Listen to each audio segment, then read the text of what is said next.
За сайн байцгаана уу монголчуудаа. Өмнөд Монгол подкаст ээлж дугаар эхэлж байна. Энэ өдөр бид нэг номын тухай энэ номыг уншаад энэ ярих шаардлагатай гэж үзээд энэ өдөр та нартайгаа хуваалцахаар бэлдсэн юм аа. За 2024 онд East-ийн өсөлт ба уналт гэсэн ном англи хэлний ном л да. За East гэж юу гэж яахаар E бол ерөөсөн шалгалт гэх англи хэлний эхний үг байна. E бол тийм ээ автократ засагтал гэж байгаа. S бол тогтвортой байдал гэж байгаа. T бол технологи гэж байгаа. Тэгээ East-ийн өсөлт ба буурал тийм ээ одоо эзэнт гүрнээ одоо хятад улсын хэрхэн амжилт авчирдаг вэ? Бас яагаад тэдгэрийн түүний уналтад хүргэж болзошгүй талаар ер нь бичсэн ном л да. Энэ номын эзэн бол Хуан Ашин гэж хүн байгаа. За 1981 онд Харвардын анхны 2 хятад оюутны нэг. Тэгээ 91 онд бол Кеннедигийн засгийн газрын сургууль докторийн зэрэг хамгаалсан. Өдгөө бол MIT Sloan менежментийн сургуулийн улс төрийн эдийн засгийн профессор ийм хүн байгаа. За энэ номын уншаад ер нь нэлээд сонирхолтой хятад улсын өнөөдрийн одоо яагаад тийм ийм одоо 1949 оноос хойш энэ олон үйл явдал тийм туулаад энэ коммунист намын засаглал унахгүй шалтгааны тайлбарлахад бас нэг сонирхолтой үнцэг гаргаж өгсөн юм аа. Тийм учраас та нартай бас номын талаар товчхон ярилцахаар бэлдсэн.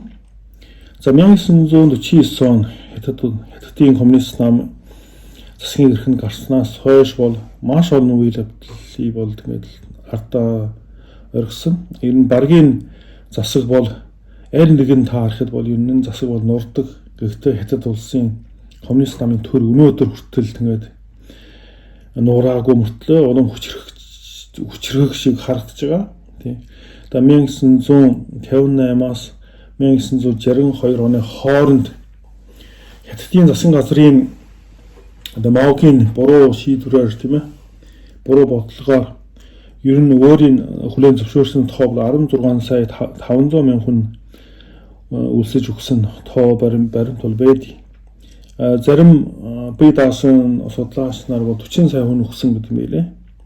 Ялангуяа Гуанши мужид бол хүнд эцсэн тийм ээ хүн эцсэн хэрэг бол нэрээ гарсан.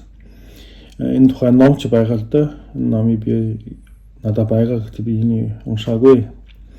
Энэ ойлгомжтой ч ер нь үлбэрч өгөх даваан дээр тэгээд зэрэгэлдээ одоо хүмүүсээ эсвэл ямар нэг таалагдгүй хүмүүсээ нийлж бариад ичдэг юм билээ. За соёлын хувьсгал тийм ээ 1966 оноос 1976 оны хооронд 10 жил тийм ээ эдийн засгийн бараг дампуурсан. Тэг маш олон хүний бас зодож жанч зайлсан. Одоо мэдээж хэрэг өөр Монгол бол 30 мянган хүний өөр ардын намын хэрэгээр тамилж алсан тийм ээ. Ер нь за 1989 оны 6 сарын 4-ний хэргийг хүн бүр мэдж байгаа. 10 мянган оюутны Тиамны талбай дээр буудаж хороосон, танхаар дайрсан. Түүнээс гадна хэдэн жилийн өмнө 3 жилийн тийм ээ хөл хорсон тийм ээ COVID-19 имаас болоод олон 10 сая хүний хотыг тэгээд гэрт нь хороод хаалга үүдэн гагнаад тийм ээ хүнийг гаргахгүй үлбэрж өгсөн. Тэгээд эмгэлт одоо хэрэг зөндөө гарсан юм аа. Тэгээ ямар ч төр улс өнөөдөр дэлхийн 200 улс байгаа гэж бодоход ямар ч төр улс тийм ээ ямар нэг хэрэгээр бол ийм нэг хэрэг таарахад бол ер нь төр бол нурдаг байхгүй юу. Гэхдээ хятад улс бол коммунист намын төр бол нураагүй өнөөдөр хүртэл тийм ээ арт түмнийхээ хүрээллийг олж байгаа. Тэгээд арт түмэн гэдэг чинь бас нэг зохио хэмжээний одоо 70-80% нь бол дэмжиж байгаа шүү дээ. Тэгээд мэдээж эсэргүүцэх нэг бүлэг хүмүүс байгаа. Тэр хүмүүс нь харьцангуй цөөн дуу хоолой юм бол тэгээд арт түмэндээ хүрч чадахгүй. Тийм учраас 2001 онд Америкийн одоо эрдэмтэн Гордон Чан гэж хятадаар бол Жангжаа зүүн гэсэн зохиож бол хятад улс дампуурах гэж байна гэсэн ном бол анх бол одоо хэвлүүлж яасан. Тэгээ олонний анхаарлыг авдаг байсан. Мэдээж Гордон Чан бол энэ хятад улсын өнөөдрийн нөхцөл байдлыг бол сайн гаргаж өгсөн. Яг бол маш их зөрчил байгаа. Манай нэвтрүүлгээрч бай энэ хятад улсын дотоод зөрчлийг бол зөндөө ярьж байсан. Одоо шудраг бүс байна, тийм ээ. Одоо хот хөдөөгийн тэгш бүс байдал байна. Тэ дараг цэргийн тэгш бүс байдал байна. Тэ үндэсний зөрчил байна, тий. Маш их зөрчлүүд байдаг. Гэхдээ хятад улс өнөөдөр нураагүй бас нэг өөрийн гэсэн шалтгаан байгаа гэдэг чинь бас л цаанаа бас нэг нурахгүй шалтгаан байгаа гэж бодож байгаа л да. Гэхдээ ер нь одоо 1989 оны Тайваны талбайгаа зогтож гарсан оюутнууд өнөөдөр бараг 60 төгсөж байгаа. За гадаад 10 жил одоо ураа алсан, зогсоол цуглаа хийсэн, эсэргүүцсэн, нам байгуулсан. Гэхдээ хятадын коммунист намын төрийн өнөөдөр хүртэл нурааж чадаагүй харамсалтай. За хэд хоногийн одоо 5 хоногийн юм шүү дээ. 6 сарын 4-ний 37 жилийн ой.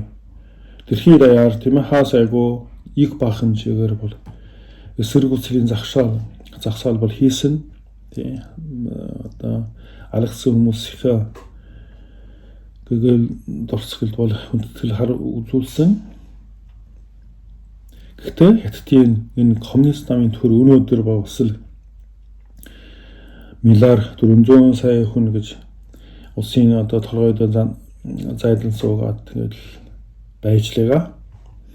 Тэ энэ бол бас нэг хятадын өвөрмөц онцлог гэж хэлэхээр харагдгүй. Одоо жишээлбэл бусад улсад бол 10,000 байдаггүй. 10 хүний алсан ч бэн төрн нурахаар байдаг байхгүй.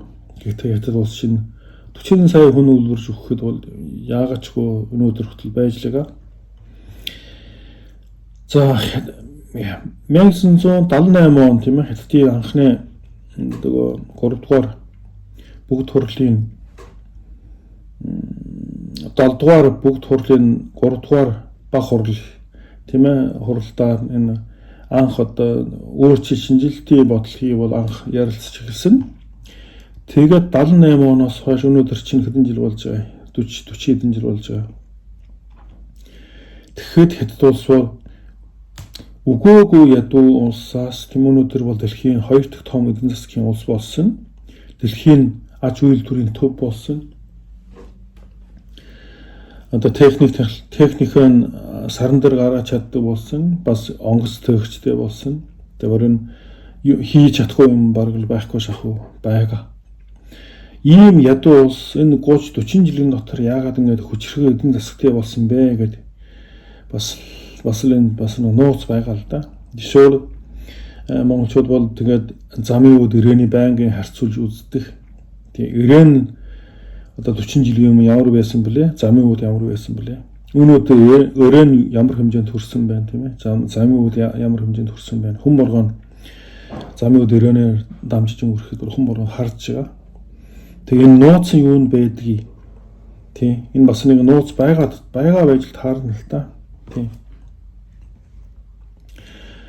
За 1972 онд баха тийм Америкууд Оросын эсрэг тийм ээ хятадуудыг зогсоохын төлөө өөртөө татсан. Тэгээ хятадууд уриалгах юм бол Америкийн өвөрд орсон.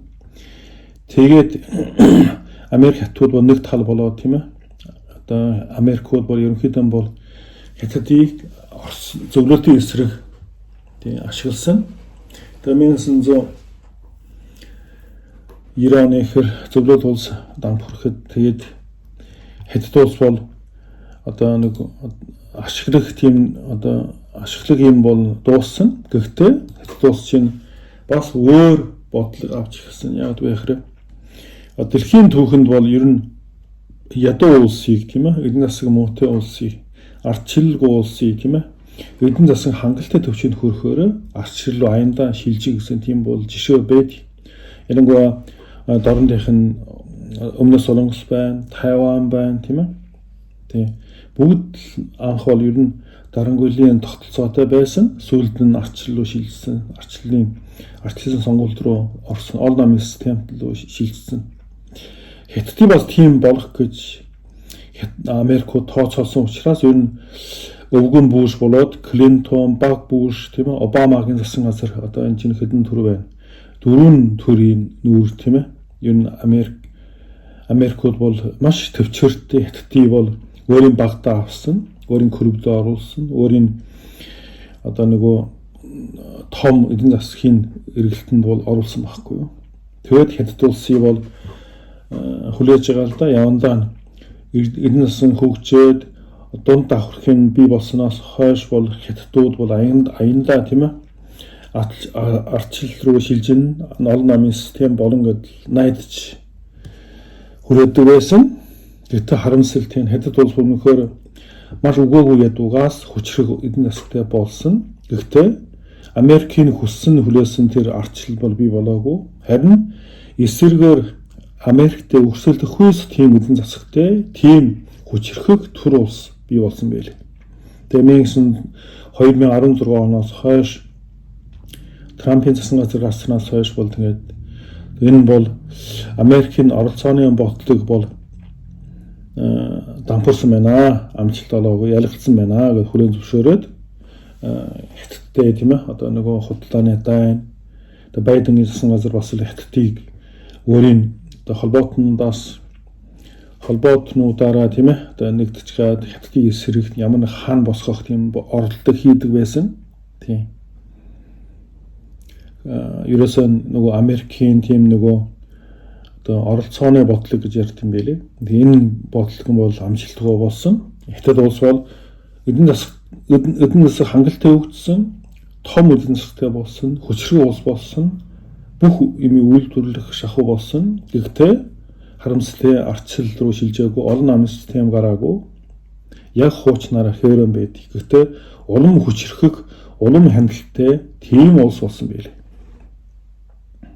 За энэ юундаа байдаг вэ? Энэ номын эзэн бол ерөөсөө нэг ганц гогцоо гаргасан. Юу вэ гэхээр Хятадын тийм ээ улс төрийн тогтолцооны тулгын чуруу бол ерөөсөө энэ нөгөө эзэн хааны шалгалттай. Эзэн хааны шалгалт одоо нөгөө Кэж юу гэж ярьж байгаа л да. Кэж юу чинь бол одоо 1500 жилийн өмнө бий болсон юм шалгалтын тогтолцоо. Энэ нь одоо Хятадын Сүй улсын үед одоо манай эрдэнэ 587 он анх удаа одоо эзэн хааны шалгалтыг бий болгосон. Энэ шалгалт нь юу вэ гэхээр ерөөсөө энэ Сүй улсаас өмнө Хятадын бүх төр династи бол ер нь дандаа хүмүүс бол дандаа цус одоо жишээл энэ язгуурт нь энэ одоо том газрын эзэд бол тийм ээ нөлөөтэй учраас өөрийн хүүхдүүд өөрийн аймгийн хүмүүсээрээ тийм төрлөө сургуулдаг байсан. Одоо өөрийн чадвартнаа одоо төрд өгдөг байсан. Харин энэ шаргалтын тогтолцоо бий болсноос хойш бол чиний гарал үүсэл үл хамаарна тийм ээ. Ерөөсөө хэн одоо шаргалтаа сайн конкурсаа сайн өгөн шаргалтаа сайн өгнө. Тэгээ энэ одоо сайн өгсөн хүний бол тэгээд төрд бол одоо албан хаагчаар аавна. Төр бол тэгээд тэрий чинь хошуу, хотын захирагчаар томилдог тийм тогтолцоо тэгээ бий болсон байл. Энэ нь бол манай эрдэнэ 587 он гэж байгаа. За энэ шаргалтан бол бас олон нөгөө 3 үе шаттай ерөнхийдөө бол нэг нь бол жишээл одоо мужийн төвд бол нэг шалгалт орон нутгийн шалгалт байдаг. Тэр шалгалтыг бол шаншир гэж одоо нутгийн шалгалт гэж орчуулж болох. Энэ шалгалтыг давсныг бол жирэн гэж тийм ээ одоо цол өгдөг. Одоо нэг өсөндөө баклавар гэдэг юм уу? Одоо нэг тийм утгатай. За тэгээд дараа нь энэ давсан жирэнүүдийг бол тэгээд Бээжинд очоод дахиад шалгалт аавна. Шалгалт авахдаа эдгээр гүншир гэдэг бас одоо энэ чинь магистр гэдэг цол өгдөг юм уу тийм ээ. Дараа нь 3 дахь шатн дээр бол ордны шалгалт. Ордны шалгалт маа ерөөсөн шууд эзэн хаан өөрөө биечлэн шалгаж авдیں۔ За ийм нэг шалгалтын тогтолцоо бий болсон. Энэ шалгалтын тогтолцоо бол маш их шудраг, харьцангуй бага шудраг гэдэг л да. Өнөөдрийн Хятадын конкурс болсол тэр ими одоо сайжруулсан орчин үеийн хувилбар явагдаж байгаа л да. Тийм. Одоо яагаад шудраг юм бэ гэж яригхээр нөгөө ерөөсөө нэг шалгаж байгаа хүн бол ямар нэртэй мэдэгдэхгүй одоо аль нутгийг мэдэгдэхгүй тийм маягаар одоо хаалттай одоо харанхуй шалгаланд оруулдаг. Одоо жишээл одоо дүн өгж байгаа одоо нөгөө одоо дүн өгж байгаа багш гэх юм уу.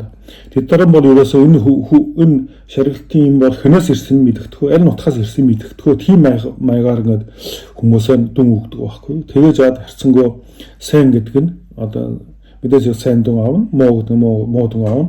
Тэгвэл би энэ нь одоо манай нутгийг эсвэл манай хүүхдүүдгээд тийм мэдэх боломжгүй. Одоо бид нарын 80-д он конкурс байхад бас л тийм байсан. Одооны конкурсууд тийм байгаа л гэдэг. Ерөөсөө нэр болсон бүгдийг одоо дарчд юм билээ. Тэгээд бүгд дүнг нь авсны дараа сүүл нэр болсон задлаа ийм хөвг ийм дүн авсан байна гэж мэдэгддэг.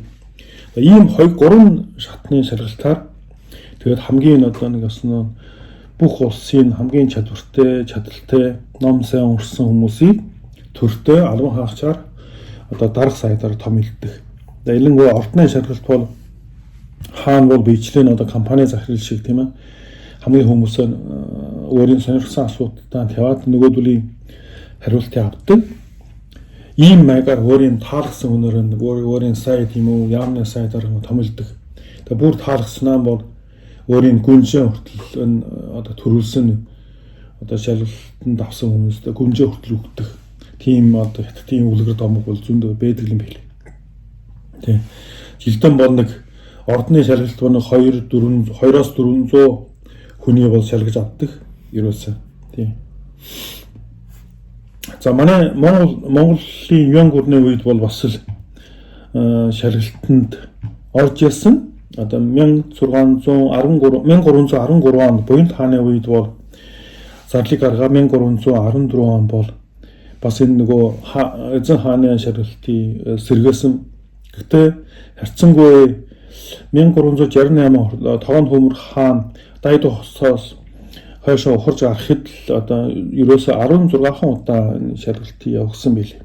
За миний өнөөдөр ингээд эргэж бодоход юан гүрэн яагаад тийм амархан хятадаас ухарж гарсан бэ гэхээр бас энэ нөгөө энэ шалгалтын тогтолцоонд нь ороогүй тий холбоотой юм уу даа гэж бодож байгаа. Миний хувьд бол тий.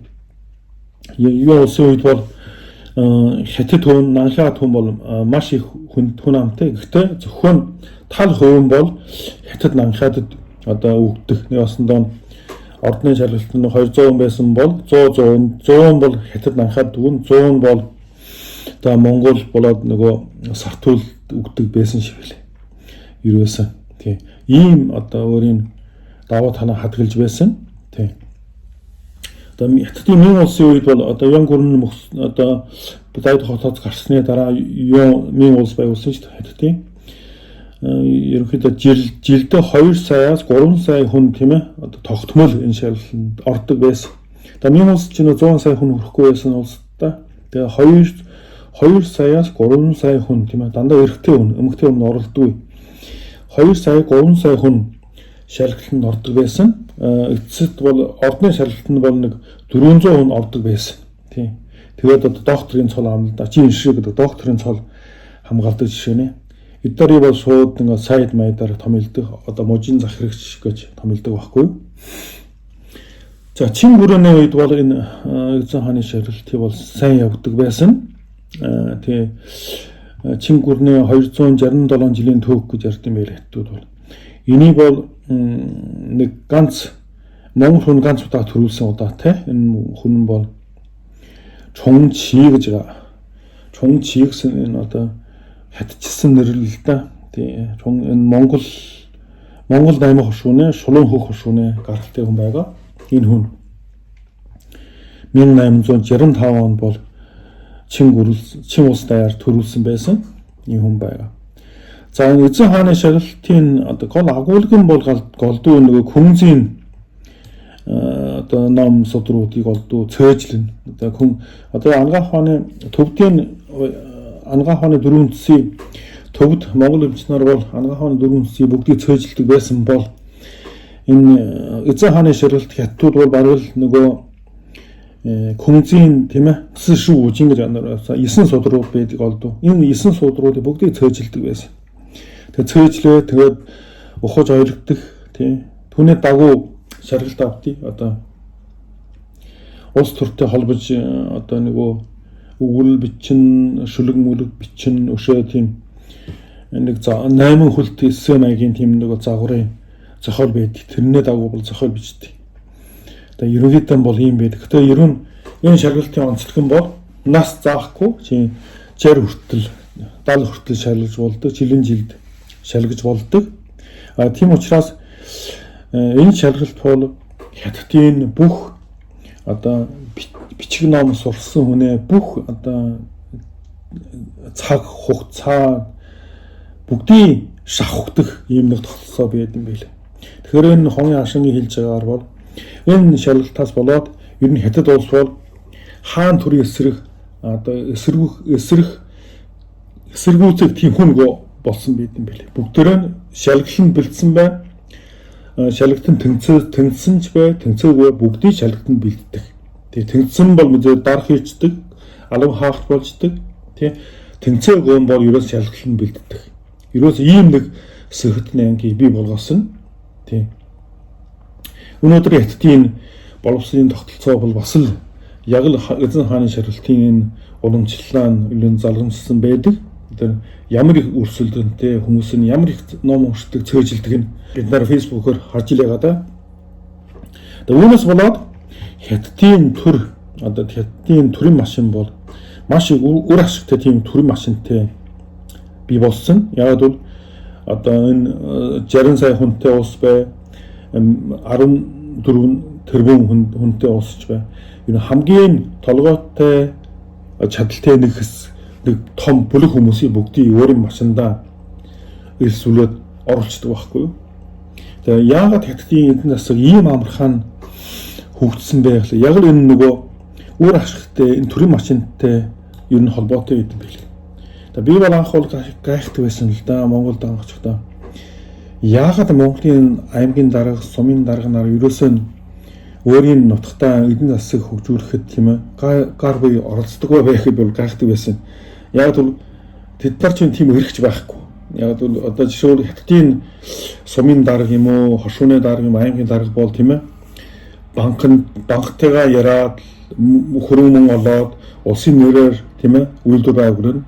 Одоо эсвэл хувь хүний тийм ээ засгаас нь дэмжээд тийм газар олгоод хөгжүүлэх ямар нэг одоо хөнгөлөлт үзүүлж ягаад эдийн засгийн одоо эдийн засаг хөгжүүлдэг. За 1978 оноос хойш бол хятадын эдийн засаг бол ерөөсөн засаг төрөмөр эрх мэдэлтэй одоо аймаг одоо муж аймаг хоттой одоо өгсөн байдаг.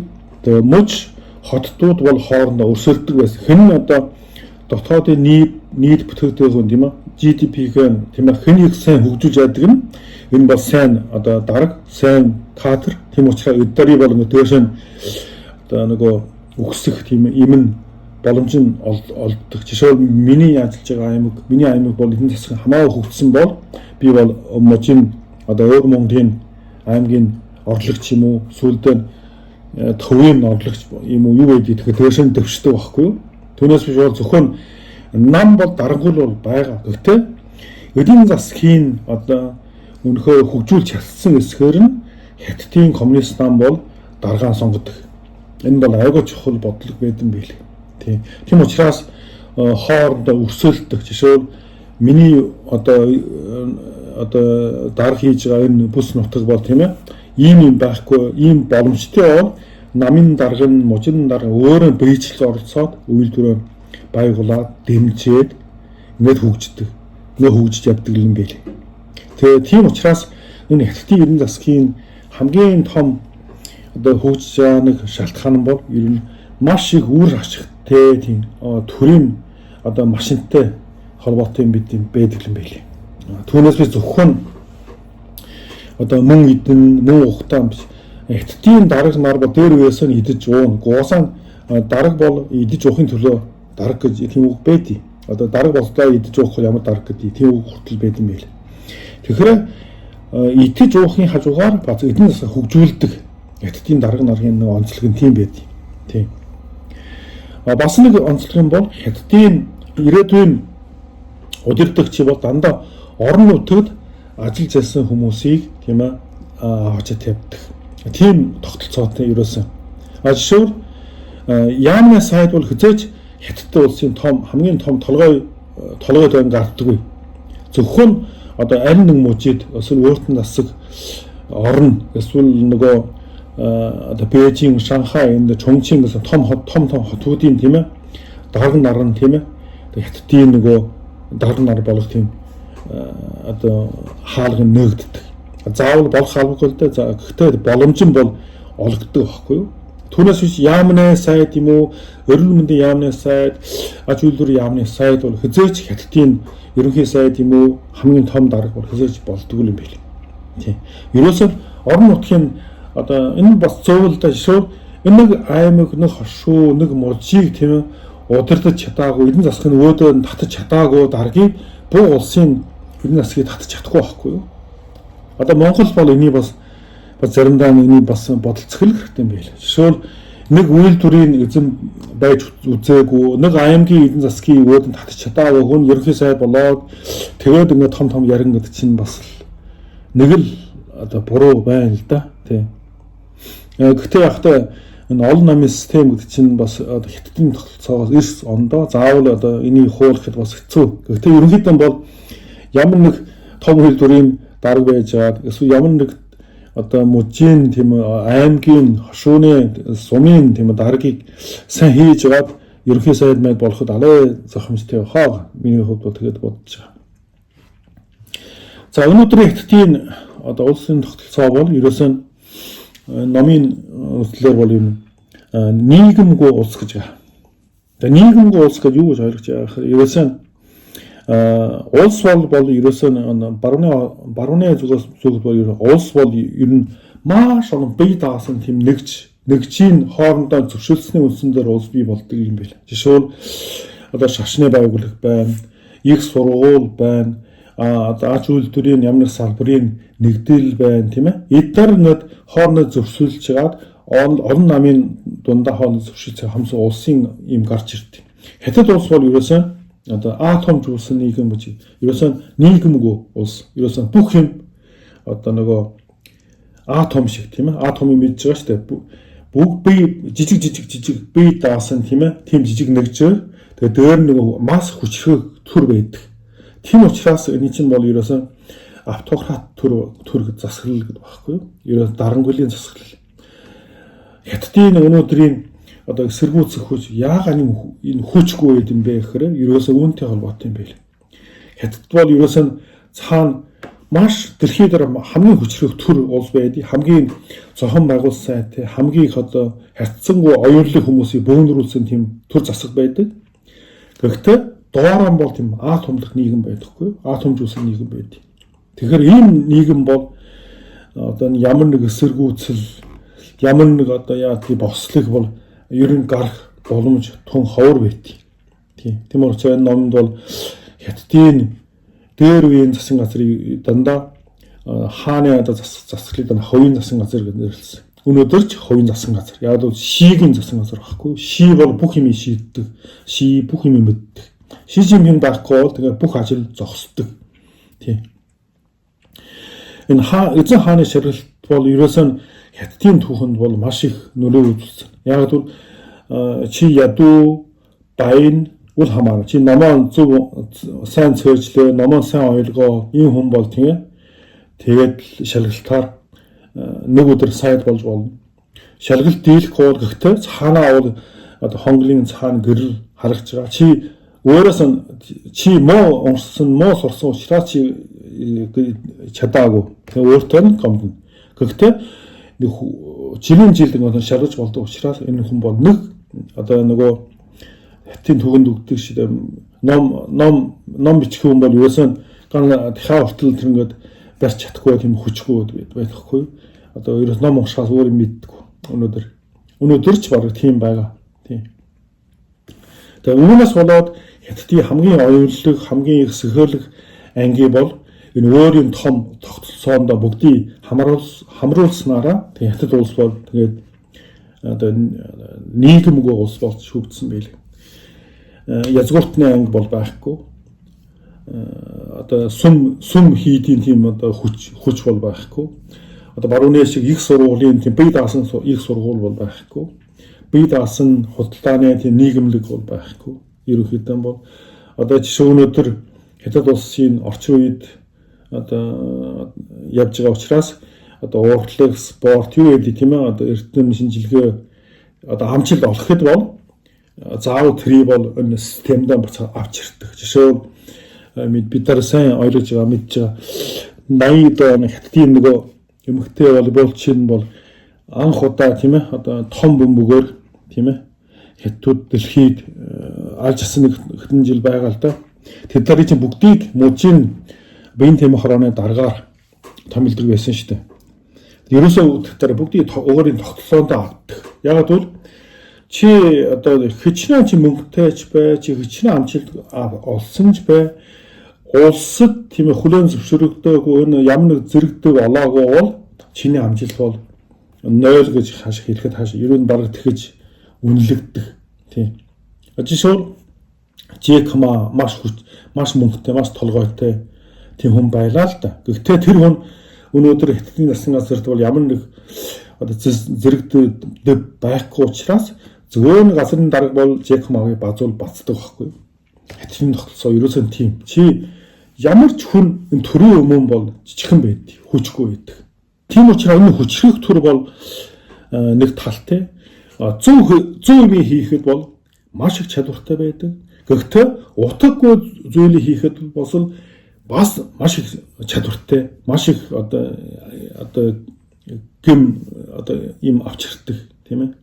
Ийм байдаг. Одоо энэ нөгөө 78 оноос 1900 одоо өнөөдөр 26 хүртэл тасралт хөгжөөг бол ер нь 18 он гэж ярил л да 40 жил. Энэ 18 он хүртэл бол Хятадын тасралт бол тасралт хөгжсөн. Үнэхээр яагаад бэ гэхээр тэр төрийн том механизм бүгд тэрний төлөө ажилласан байд. Хан шин гарснаас хойш бол энэ нөгөө эдийн засгийн GDP тийм ээ одоо ийм бодлогоо бол өөрчилсөн. Болдог улс төрлөө шилжүүлсэн. Тэгээд тэр төрийн малчныхаа улс төр рүү гойгдог байхгүй юу?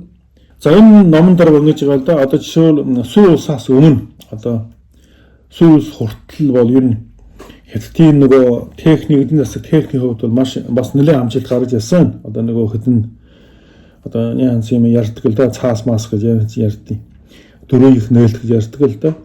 Тэгээд ерөнхийдөө бол түүнээс хойш бол Хятадын энэ захиалчийн бизнеснэр бол ер нь түүнээс хойш Хятадын техник эдийн засаг бол хөгжлөн юу саарсан маш удаан хөгжил айгаа муу. Яг бэ гэхээр энэ эзэн хааны шалгалтын үр дүн бол хүмүүсийн бүгдийг нэгэн төрлийн болгодог. Бүх хүмүүсийн тэр шалгалтанд бэлдүүлдэг. Тэр толгойтой, тэр сэрэг ухаантай хүмүүс бүгд илүү орсон. Ерөнхийдөө бол одоо бусал руу одоо эдийн засгаа яаж хөгжүүлэх, эсвэл техник яаж шинжлэх үү энэ талаар бол ерөөсөн анхаарах хүнч байхгүй болсон. Тийм учраас нөгөө эзэн хааны шалгалтын ийм дээр үеэсэн одоо бичиг үсэг тайлалтаар Хятад улс гайгүй мөртлөө ерөөсөө шинэ санаачлах чадвар бол байхгүй. Гэхдээ нэг даваа тал нь бол юу вэ гэхээр энгийн хүмүүсийн тийм ээ бичиг үсэг тайлгсан сайн учраас энгийн техникийн тийм мэрэгжлийн ажилчин инженери бол их хэмжээгээр бэлдэж чадсан. Өнөөдөр бол энэ нэг одоо инженерийн тоо мэрэгжлийн ажилчны тоогоор дэлхийн үйлдвэрийн төв болоход бол ер нь хүний нөөцөөр хангаж өгсөн байдаг байлээ. За Хятадын нэг үг байдаг л да Вамбан Жэшапын буюу дүүшөгөө гэж. Энэ юу гэсэн үг бэ гэхээр бүх мэрэгжлээ зөвхөн суралцах нь эрхэм дээд юм аа гэсэн утгатай. Зөвхөн одоо нөгөө күнзийн хэдэн номыг цээжлээд тэрийг судлал хамгийн эрхэм дээд бий. Бусдын бол бүгд доод шатны, доодуудын, боолуудын гэхэд хаашаа тэгээ ажил юм аа гэсэн санаа байдаг байхгүй юу. Тэгээ энэ эзэн хааны шалгалт ба юусэн энэ бол нэг тогтолцоо бий болгосон. одоо Күнзийн сургаалыг бол одоо гол цөм болгосон шаталсан ойлголт бий болгосон. Яг эзэн хаандаа үнэнч байх ёстой. Эмэгтэй хүн бол эхнэртэй үнэнч байх ёстой. Сайд бол хаандаа үнэн байх ёстой. Доод тушаалын дээд тушаалдаа үнэнч байх ёстой. Ийм нөгөө шаталсан ойлголтыг бий болгосон.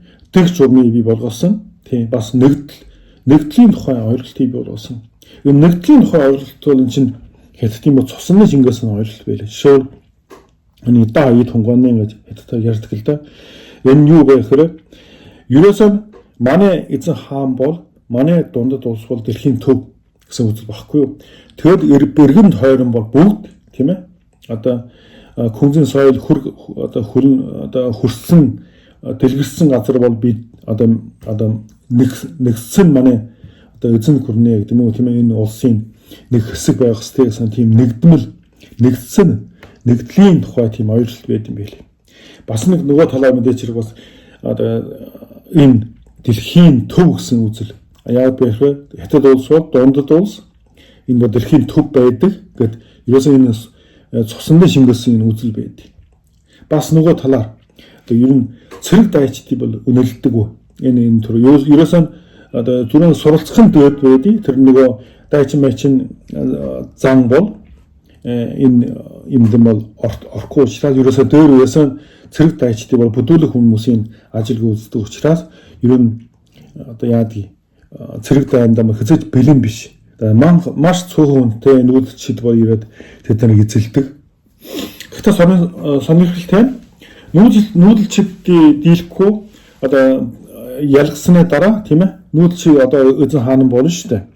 Хэрвээ энэ нүүдэлчний төрн тийм ээ энэ тогтолцоог хүлээн зөвшөөрвөл одоо энэ эзэн хааны шаргалтын тогтолцоо энэ нөгөө Күнзийн сургаал энэ нөгөө шаталсан ойлголт энэ дэг журмын тухай ойлголт энэ нэгдлийн тухай ойлголтыг хүлээн зөвшөөрвөл бас л хэвээрээ хүлээж авах ерөөсөн энэ жишээл маш олон нүүдэлчид төрий бол Хятад бол хүлээж авсан шүү дээ. Одоо жишээл Ляо улс, Читан улс байна, Алтай улс байна, өшөө Тубагийн төр байна, тийм ээ, өшөө Самбигийн төр байна. Зөндөө олон төрий бол Хятадын төрийн нэг хэсэг гэж үздэг. Яг нь тэр нэг тогтолцоо аваад тэгээ Күнзийн сургаалыг үнэлээд, дээдлээд, тэгээ шаталсан ойлголт, тэгээ дэг журам, тэгээ нэгдлийн тухай ойлголтыг, тэгээ бид нар дэлхийн төв гэсэн ойлголтыг авахаараа тэгээд монголчууд яагаад ингэж Хятадын эзлээ 100 жил хүрэхгүй ингэж хойшоо хөөгдсөн байх хэрэг ерөөсөө үүнтэй холбоотой юм. Би одоо эргэж харахад яагаад байх хэрэг монголчууд чинь одоо Хятадын эзлэхээс өмнө Евразийн эзлээ бүх юм өгсөн учраас Күнзийн сургаалыг зөвхөн нэг сургаал гэж ойлгодог. Түүнээс бол бусдаас дөр бусдын төв гэдэг тийм үзлий бол үл айшаадаг байсан ч байлээ. Харин одоо нөгөө манч дайчин бүрэн бол тийм ээ бид нар чинь зүгээр одоо Манжурийн нутгасаа ой шуугаас гарч ирээд Хятадын эзлээд тэгээд тийм ээ энэ одоо энэ үзэл санаа бүгдийг хүлээж авсан учраас манжийн төр бол маш олон жил тэссэн. Тэгээд маш цөөхөн өртлөө 100 сая 200 сая хүний бол эзлээд төр улсаа байгуулсан. Тийм учраас энэ тогтолцоон дээр бол энэ үзэл санаа, энэ одоо шаргалтын дэг журам, энэ ойлголтууд бол тэгээ маш тогтвортой байдаг. Тийм учраас Хятадын нөгөө мэдээ төр бол солигдсон. Гэхдээ энэ ерөнхийдөө эзэм нь бол ингээд солигдоогүй маш тогтвортой байдаг. Тийм. Тэгээ Хятадын түүхэн нэг одоо нэг сонирхолтой хаан байгаа да Мэн улсын 13 дахь хаан Вали чинь Жу Ижүн гэдэг нэртэй. Энэ хүн бол 30 жил тийм ээ сайд нартай уулзаад хуралдаж одоо засан газраа яаж засгийн хэрэгэн ярилцааг хэрэлцээг өгд юм бэл. 30 жил шүү. Гэхдээ энэ хүн хаан хөөрөн байсан. Яг бэхрэ энэ нөгөө мэрэгжлийн одоо нөгөө энэ тогтолцоонд бол маш их мэрэгжлийн энэ хаан төрдөө үнэнч ийм нөгөө багтай учраас энэ хаанаа бол авч хайдаг байхгүй юу.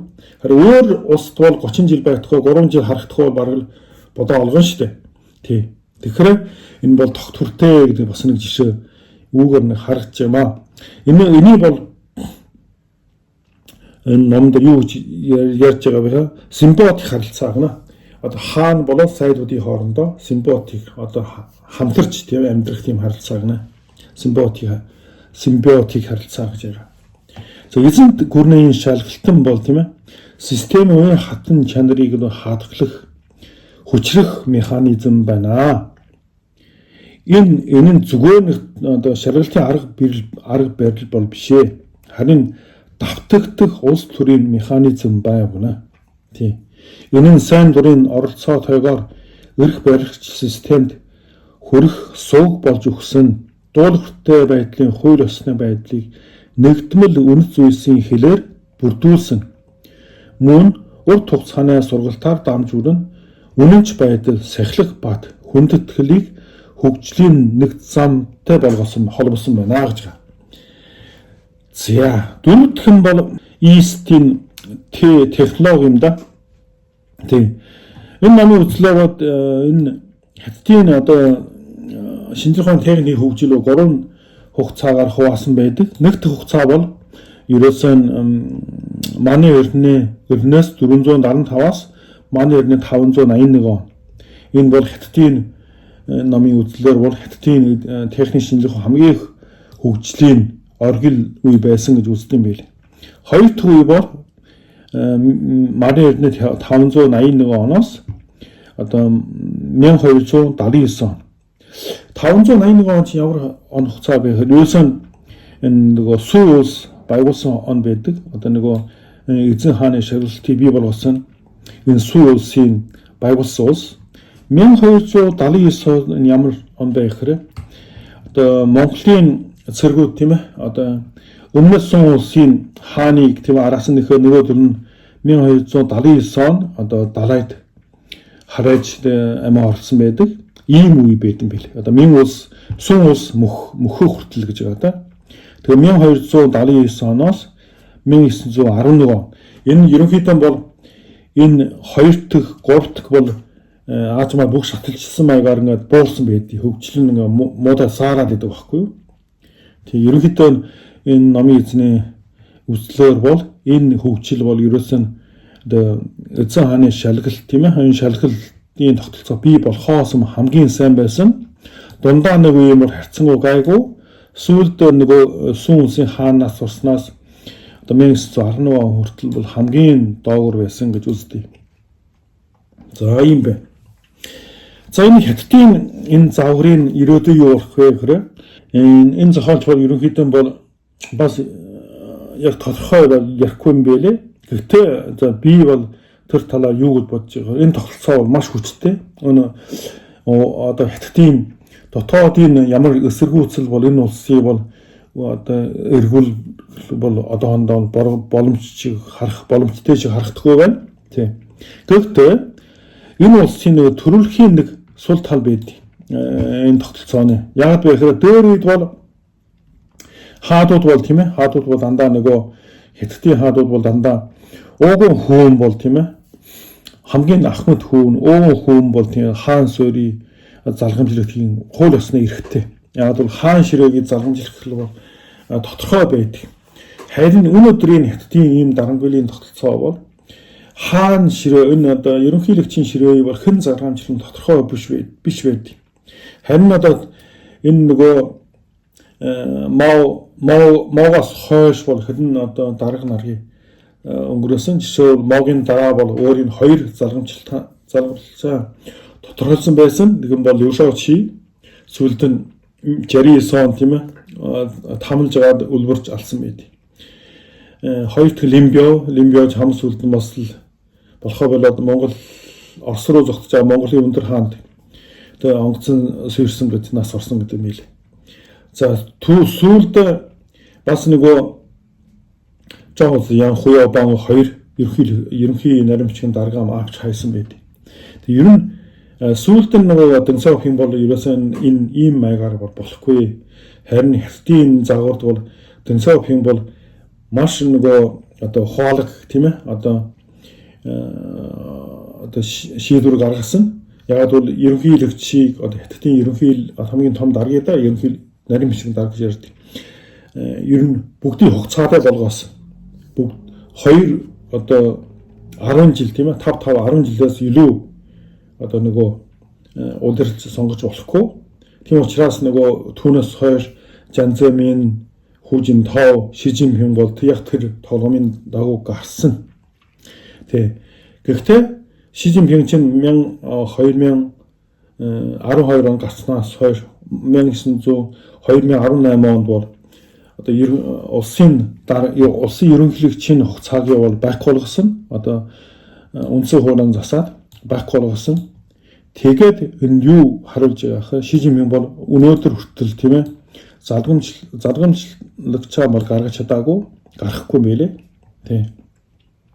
Тэгэхээр ерөнхийдөө бол энэ нөгөө одоо Тулокийн хараал гэдэг нэг үг байд. Энэ нөгөө Америкийн нэг энийн засагч энэ хүн бол ерөөсөө нөгөө тогтолцооны арчилсан одоо сонгуульд байхгүй ийм нэг дарангуулын тогтолцоонд бол өрхөн мэдлийн шилжилт ба залгамжлалан бол ерөөсөө дандаа замбраагүй байтал цус нүч тогтроогүй байдлыг бий болгодог юм аа. Тийм нэг Тулокийн хараал гэсэн юм байд. Ерөөсөө хятадын төр бол одоо Ши Жинпингийн дараа энэ төр одоо местэн яаж шилжих вэ гэдэг асуудал байгаа л да. Өнөөдөр хүртэл Ши бол өөрийн залгамжлагчаа бол гаргаж чадаагүй. Тийм. Бас нэг юм байгаа. Одоо залгамжлагчлаас болоод эрх замбраагүй үүдэл байдал үүсгэхээс гадна эдийн засгийн одоо тогтвор одоо доошлол одоо уналтаас болоод одоо энэ том тогтолцоогоо тэжээд дийлэхгүй тийм болж хүлээ авах вэ гэсэн асуудал байгаа. Жишээ түүхэнд бол минь улсын сүүлээр лизэж хөнгөт нэг өртөөнд бол адуу хариулдаг албан харж байсан даа нэг өнөөдөр энэ хамаг сүлдэн нөгөө минь улс мөнгө учраас цомгтгол явлаа энэ хүний ажлаасаа халсан. Сүүлд энэ хүний дараа бослог гаргаад минь улсын эсрэг бослог гаргаад Бээжин хотыг эзэлсэн байдаг. Энэ хятадын төр бол өөрийгөө бол шинжлэх тийм боловсроо бол байхгүй. Гэхдээ бас нэг маш аюултай тийм ирээдүй бол хүлээж байгаа. Яагаад вэ гэхээр өнөөдрийн хятадын эдийн засаг энэ төрөө авч чадахгүй тичээд дийлэх бол яах вэ гэсэн асуулт гарч ирнэ. Тэгэхээр энэ одоо хугацаа хэзээ болох юм бид бол хэлж мэдэхгүй. Гэхдээ ерөнхийдөө бол нэг олон жилийн нас бол байхгүй шиг би бол харж яг өнөөдөр өглөө бас подкаст сонссон л да юмтнэ. Энэ чинь хотын залуучуудын 40% тийм ээ ажилгүйдэл болж байгаа. 40% шүү. Ажилгүй. Тэгээд дандаа нөгөө цагийн ажил олж хийгээд л явж байгаа хүмүүс байт юм билээ. Тэгэхээр энэ одоо татвар бүрдэхгүй энэ улсыг тийм ээ одоо энэ том одоо машины төрийн том машины эргэлдүүлэх тийм мөнгө санхүүгийн хамралд орвол энэ улс бас л нэг зад өсгөн л та. Энэ өсрөхийг хэзээ мэдхгүй. Тэгээ энэ хүн зохиолч бол хэлж байгаа да. Би бол юу гэж хүсэж байгаа. Энэ улсыг бол тийм ээ аалмаар өөрчлөхийг хүсэж байгаа. Зад өсрөхийг хүсэхгүй байна гэж хэлж байгаа. Ерөнхийдөө бол за миний таамаглалаа өнөөдрийн Ши Жинпингийн тогтолцоо бол өөрөөгөө өөрчлөлтийг цаган болон өсөө хэзээ зад өсрөх нь надад бүүмэд. Гэхдээ бид нар харах хаа бодож байгаа. За энэ хөө нэг ном уншаа та нартай хуваалцахаар болсон байна. За баярлалаа.